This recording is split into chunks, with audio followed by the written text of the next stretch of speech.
Ya kelak. Jadi yang menjawab itu siapa? Ruh kita, bukan nih. Kalau pian pakai akal nggak bisa. Contoh, maaf. Tuanku tahu sudah Allah. Dah sembahyang tidak, dibiasakan hari-hari berzikir nama Allah tidak, dijiwai tidak nama Allah itu. Ya kah? Tak ucap lagi kira, terekamlah di roh. Tidak terekam di roh. Ya terekam di opang, cuma ibaratnya tep-tep puntal tuh banyak banget kasetnya. Terbuka ya Allah.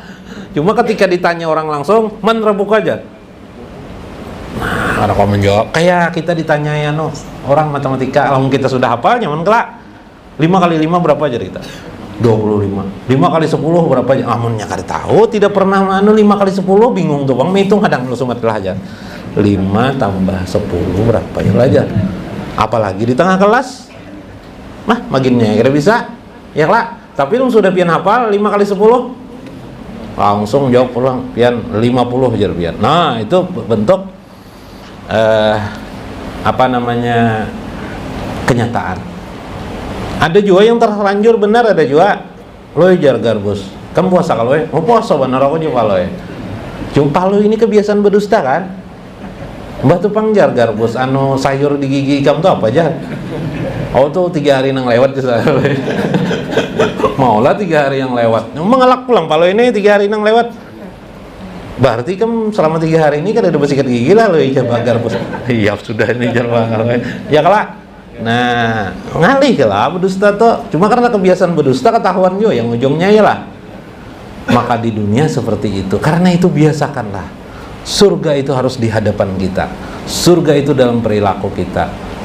Allah itu harus dalam perilaku jiwa kita supaya mengingat terus. Nah, itu maksud marifatullah itu. Sehingga begitu malaikat datang langsung terucap. Itu kalau pakai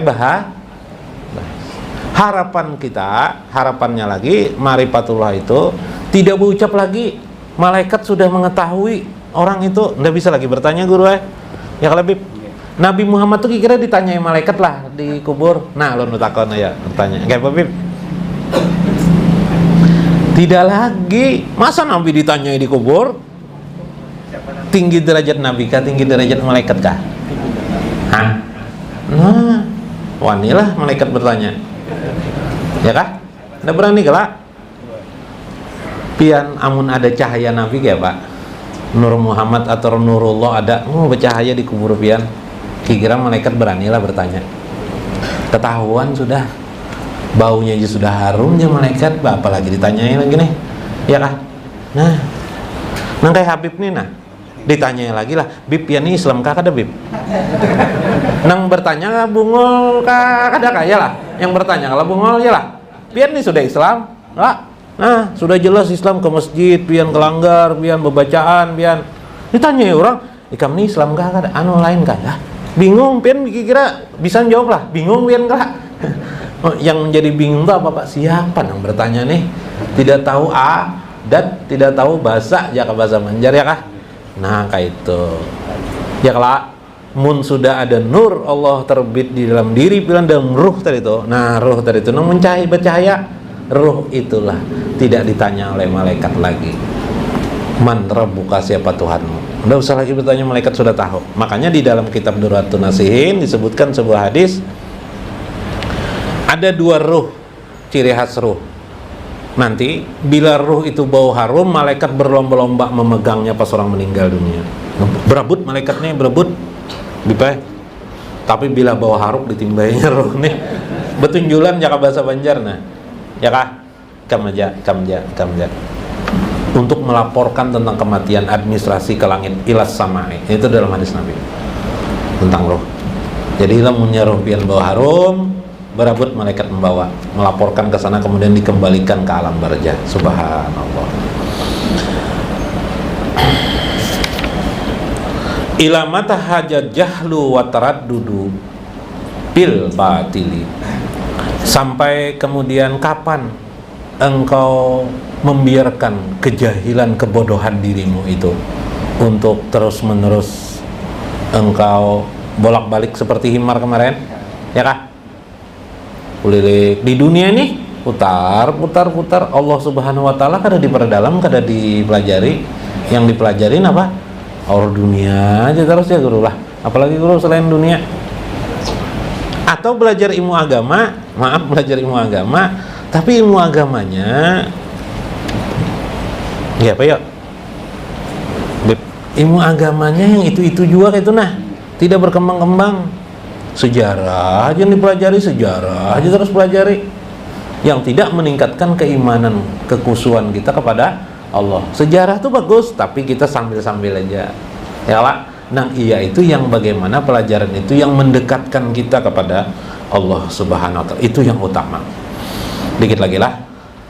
Kemudian wataraddudu fil batil, engkau berulang-ulang saja masih ke dalam kebatilan-kebatilanmu. Wal qiyamu ma'an nafsi wal hawa wal adatu lima lam tata'adabu bi ibadatil haqi aja wa jalla wa mutaba'ahu syar'i.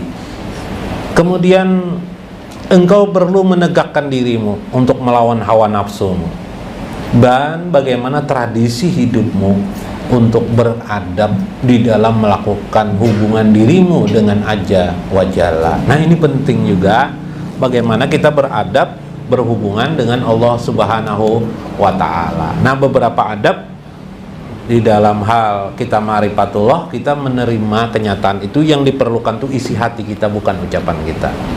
Misal begini, ketika kemarin kita mengucap subhanallah, jangan sekedar ucapan subhanallah, yang paling utama tuh hudur hati kita tentang subhanallah. Kalau subhanallah itu kan ucapan maha suci Allah. Maha suci Allah itu apa? Maha sucinya Allah sudah maha suci, ya kan? Jadi yang diperlukan itu ternyata bukan sekedar ucapan itu, tetapi yang diperlukan itu bagaimana sikap kita mengejawantahkan kemahasucian Allah itu di dalam pandangan diri kita dan pikiran kita. Contoh, li kalimatin piha heranan, ya kan? Kalimat subhanallah ini kalimat yang diucapkan pada saat kita heran, yalah. Ya, enggak apa pian heran. Heran itu takjub, Bipeh. Melihat air terjun, itu subhanallah. Bujur-bujur tuh dari hati nang jujur. Tidak ada yang mampu melakukan seperti ini. Iblis datang, bisa aja ngolah air mancur tuh jar, membatukarakan mesin air mancur ada di pasar aja. Nah, iblis tuh bisiki ya kalah. Wah, iya iblis nih. Iya, tapi kan olahan bikinan manusia itu lain juga bikinan Allah ya lah. Dan kalaupun manusia bisa membuat, nah ini kalau orang ma'rifatullah, itu akal tuh siapa yang mengasih? Allah Ta'ala juga, baik. Berarti apa yang dibuat manusia itu karena keagungan Allah Subhanahu wa ta'ala juga. Oh Allah, kalau lagi bicara ada iblisnya diga, ya lah.